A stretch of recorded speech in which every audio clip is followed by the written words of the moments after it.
It is day 5 of my carnivore diet experiment, and I am aiming to go 2 weeks. That was the goal from the beginning, but in the very beginning, I was aiming to go 7 days. I'll get into that in a minute. Before I get into the details on my update today, just make sure to like and share this video and subscribe to my channel if you haven't done so yet. Now back to our regularly scheduled program. Months ago, I wanted to do carnivore for a week, just to see what it was like, just to see what it was about, just to find out on my own what all the hype was all about. Then, my significant other's son informed me that he wanted to do carnivore diet for 2 weeks, and he was going to do this new workout program, and he wanted to give it a spin and give it a try.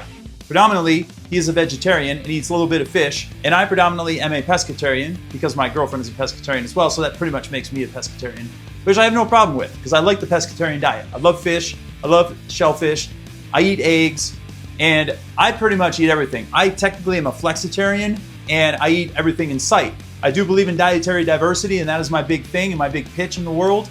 I think you should diversify the foods you eat all the time. I think you should diversify the meals you eat every single day, and try to get as creative and spontaneous with your diet as you can at all times. It's much like working out in the gym. You shouldn't do the same workout over and over again forever, and you should diversify things. Having said that, I'm into fasting, obviously, since my page is called Fasting for Fitness. I do time-restricted eating every day. I sometimes do 1 meal a day during the week, and I usually do an extended fast periodically every 3 months or so, or sometimes even shorter than that. And I've had amazing results from that over the years. All of a sudden, the carnivore diet has taken shape and it's caught flames. And over the past 5 years or so, people are bragging about it and talking about it and doing it for a year in a row or longer. And they talk about all these massive benefits of the carnivore diet. So in my mind, I said to myself, I need to do it for a week and see what happens. And then when Skylar, my significant other's son, mentioned to me that he wanted to do it for 2 weeks, there was my ticket in, and I said, okay, I'll do it with you. And that's what brings us to today. And I'm on day 5. Having said all of that, and I know I ramble a lot, just like a Quentin Tarantino movie, and I bounce around a lot, please forgive me. I was intending to do 1 week, now I'm gonna do 2 weeks. However, if I feel like I have to pull the plug at any point in time after the 7-day mark, I am going to do that. And I'm not gonna apologize for it either. Because in life, sometimes you have ups and downs, and you gotta be able to take the good with the bad. Okay, so up to this point, day 5, here's what data I've collected. First of all, the carnivore diet, up to this point now, mind you, I'm talking about day 5 right now. I feel the carnivore diet is severely, extremely overrated. I do not love it. I'm not even sure if I like it. I would say it's okay. I would say it's a great diet as a reset. If you're like completely out of control with your diet and you're trying to get back to clean again, and you eat late at night, you eat all day long, and you have nacho and cheese fries for lunch, and you drink a lot of alcohol at night, and your diet is just completely out of whack, I would say it's a great reset, and I would suggest doing it for 1 or 2 weeks. I'm not so sure this is like a long-term, 9-month, 10-month, year-long thing, just because it's so restrictive. And if you want to have any type of social life at all, I promise you this is not the diet for you. I mean, I'm on day 5, and I'm already struggling with my significant other on this diet because she doesn't eat meat, and I'm up there making liver and beef and pork and all these things I'm frying up, and the smell is in the air, and to me it tastes delicious, and there's no problem with that. However, when you have a significant other or partner in your life that doesn't eat meat, it's really, really hard. And even if they do eat meat, all you're eating is meat. Now I'm gonna give a full rundown in a later video when I'm completely done with this diet. So I'm not gonna go too far into the particulars. But up to this point, I'm on day 5, day 1, day 2, day 3, and day 4 yesterday. I don't wanna be graphic, but I've had massive diarrhea. I would eat a meal, and then all of a sudden my stomach would start churning about 30 minutes later, and I'm like, oh, something bad is happening here. I felt like I was in, what's that movie called? American Pie. I was training 2 clients the other day at the same time. I sometimes do that, partner sessions. And about halfway through the session, I felt that urge coming on because I'd eaten right before the training session started. And I was like, oh my goodness. So the rest of the session, I'm like tiptoeing around, and I finally was able to make it to the end of the session. I was praying to God I could, and I barely did, I might add. And again, I don't mean to sound graphic. I just want you to know what you can expect if you try the carnivore diet. And I'm on day 5. Here's the deal. When you go strictly meat, you're eating a high amount of meat and a high amount of fat on the carnivore diet. That excess fat that you're consuming causes your liver to produce a high amount of bile that your body just cannot keep up with.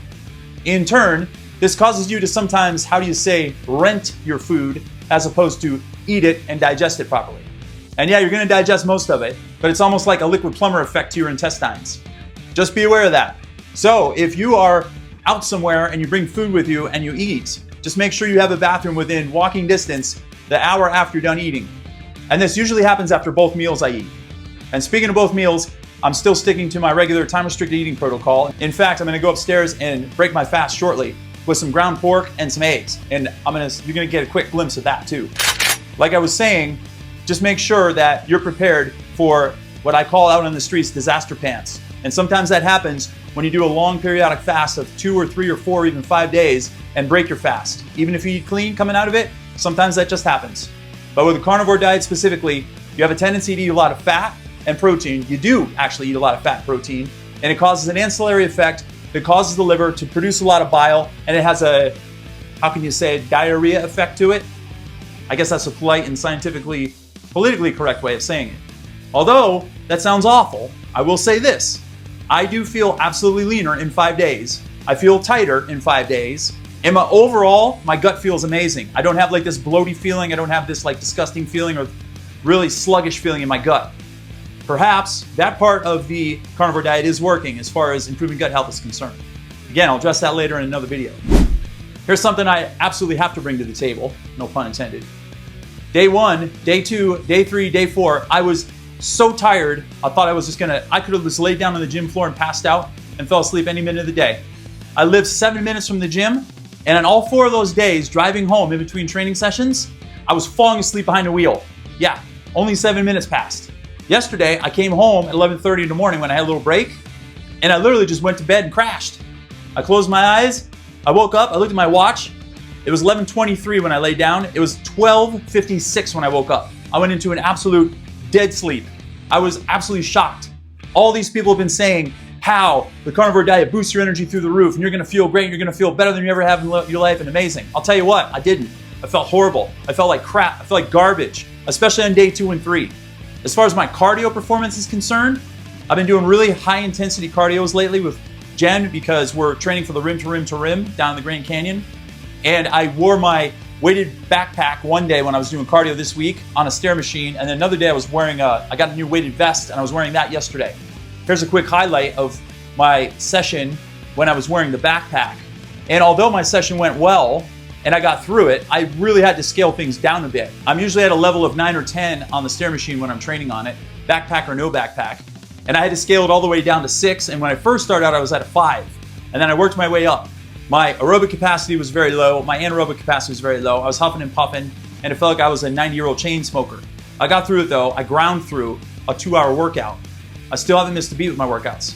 Now that was on days 2 and 3 that I felt that really bad aerobic and anaerobic capacity. However, on day 4, yesterday, I felt like Superman again. Now this happens also when I do fasting. I did a 5-day fast last month, and on day 4, I felt like Superman. On day 3, I felt like crap. So there must be something about that day 3 thing. And I'm telling you this in case you want to do the carnivore diet so you know what to expect. And if you work out throughout the whole carnivore diet, mind you, because some people do and some people don't. Obviously I do. I haven't missed a day of exercise in many, many years. So to quickly recap, so far, energy was horrible the first few days. My energy is starting to go up now today, I'll be honest with you. My brain function feels really good, I'll tell you that. My flexibility feels really good. My strength feels actually pretty good. I'll get to that in a minute too. And even my skin is starting to feel pretty good. All of these things happen when I do fasting as well. Just to give you a quick little comparison of the two. All right, let's head to the kitchen and then I'm gonna come back and finish this up. First things first, I wanna tell you about this. My breakfast is going to consist of ground pork, organic eggs, and I'm gonna put some beef tallow down in the frying pan. As you can see, this says organic on it. You always want to get organic, hormone-free, antibiotic-free. And when you get pork or anything, just make sure it's completely meat and no other additive ingredients as well. That's one of the hallmarks of the strict carnivore diet. No celery powder, no garlic powder, no anything else. No pepper, just salt. And that's what I'm gonna do. Beef tallow from this cool company called Epic. This stuff is actually really good. It's great to cook with too, and it's got a high smoke point, so it doesn't get esterified when you cook with it. It actually tastes really good and it brings out the flavor in foods. Pasture-raised organic eggs. This is from a company called Vital Farms. I do believe I got these at Costco before, and I think I made a video about that, my Costco shopping tour experience. And these are brown eggs. I particularly like the large brown eggs, and some of them are misshapen and they're miscolored, which is a good thing. That's a good sign that your eggs are clean and healthy. Overall, you want to avoid all the chemicals, all the pesticides, all the hormones, antibiotics, all that garbage when you're eating meat at all times. I'm gonna go and get my pan ready, and we're gonna fry up some eggs. Stay tuned. Here we go. I'm frying up my pork first, and it's coming along nicely. I put a little bit of beef tallow in there. And honestly, you don't really need it when you're cooking pork because pork is a fatty meat and it creates its own juices when you start cooking it and sauteing it. You can probably see that. It's looking pretty good. I'm actually a big fan of pork, and here's a little known fact you might not be aware of. Pork is high in creatine. It's one of the highest creatine forms of meat there is. So I would suggest incorporating it into your diet once or twice a week. If you're worried about the fat content, don't worry about it because there's a lot of fear mongering out there about good and bad and ugly foods, and everyone, there's nothing you can eat really if you go to you really break it down. Just eat things in moderation. And if the fat does concern you, then just get pork loin, which is lean, and add some seasoning to it. It's delicious, and you're gonna be just fine. You wanna cook this until all the pink areas have disappeared, and it gets predominantly brown. And then I'm gonna throw my eggs in. I'm gonna put 5 eggs in. And another thing I want to address is people think when you go on the carnivore diet, you're not spiking your blood sugar at all, so your blood sugar stays level, your insulin stays level, and everything else. However, that's not exactly entirely true. When you eat protein, you do get a little bit of a glycogen spike or blood sugar spike, if you want to call it that. And it can have a contributory factor, and that's why when you eat protein, it will break a fast, technically.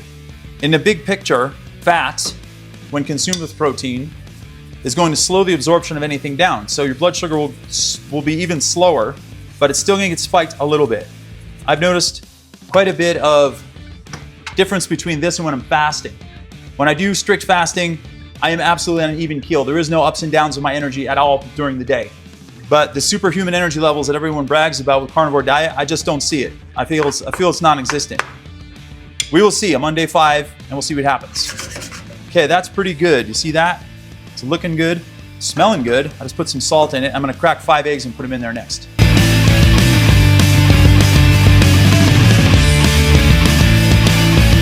I just put my eggs in here and then I kind of scramble them away as they're in the concoction. You can get fancy and put them in a bowl and beat them or whip them or whatever with a fork if you'd like, but I am a bit more of a non-conventional type guy and I don't like doing things that are gonna take extra time or extra work. Plus it's extra things I gotta clean and I don't feel like doing that. So I just put things in here and I swirl it around. And in the 2 seconds, I'm gonna add a little bit more salt to this platter. Boy, this is looking good. Well, to me it is. Some of you might think it looks awful.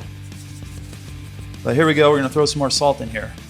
I like it to be salty enough that it tastes good. One of the things that ends up happening when you're doing carnivore and when you're doing fasting is you tend to purge electrolytes from your system because when your blood sugar and your insulin levels are low for a long period of time, it has a carryover effect with your electrolytes. They become imbalanced, they tend to. So if you're gonna be doing a carnivore diet, make sure to use sea salt when you can.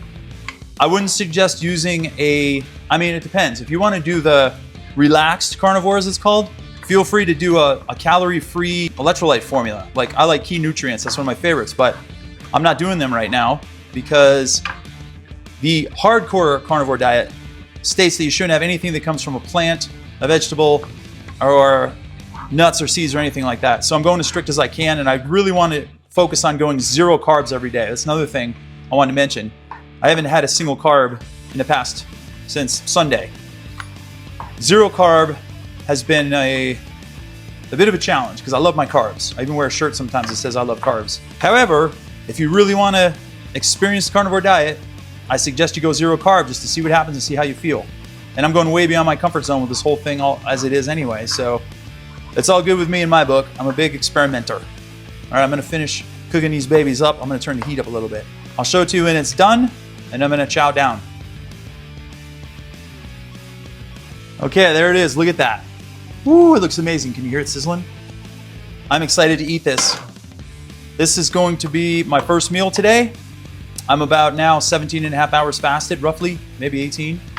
And I'm going to eat this with a smile on my face most likely. And if I feel I need to add some salt, I will. And that's gonna be the ticket. Okay, time to eat. Here we go. Here's my bowl. Look how awesome that looks. I'm excited to eat because I am hungry now. Hey, Jet. That's our dog, Jet. I don't know if you can see him. He's a good boy. Belgian Malinois, I love him. This bowl, by the way, was a special gift from Jen for Christmas a few years ago by a local artisan who makes these handcrafted. And I love to eat out of homemade things. I like to keep things as local as possible, including my food and any kind of clothing or any kind of objects that I need to survive in life. Okay, I'm gonna mash through this and then I will talk to you soon. Hang tight. Oh boy, that meal really hit the spot. I'm starting to get hungry too as we speak. Let's see how long it takes for disaster pants to kick in. Hopefully, maybe it won't happen at all today. Who knows? Supposedly your body regulates and you get good to go after a little while. But again, it's like 1 to 3 weeks or something, and I'm not sticking around that long.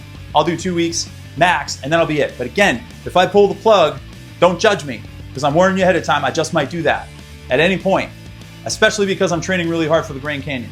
Another thing I want to mention before I forget is what my workout this morning looked like. I'm very proud about this.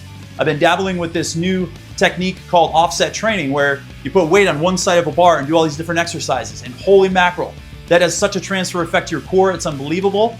And it feels so amazing through your whole entire body. And the trick is you want to try to keep your barbell parallel to the floor at all times when you're doing these lifts and you have weight on one side of the body.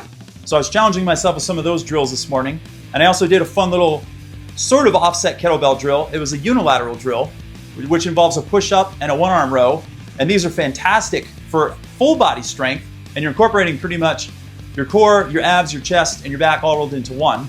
And then I finished with a really fun ab circuit, and I absolutely love doing ab circuits. I like putting 3 and 4 exercises together, and they really have a big impact on targeting all areas of your abs, and they also really torch fat at the same time. And yes, spot reduction is impossible, but when you're doing a series of ab exercises back to back to back with short rest breaks, you're getting a lot of cardio and you are actually burning fat throughout your whole body, so it can contribute to building a six-pack, FYI. All right, there is my long story about day 5 on the carnivore diet. Let me know if you have any questions or comments. Let me know if you have any concerns if you're planning on doing carnivore, and I will happily answer them for you. And in the meantime, make sure to like and share this video and subscribe to my channel if you haven't done so yet. And please hit that little bell indicator so you're notified every time I release a really cool video just like this one. Until next time, this is Kevin David Rail reporting live.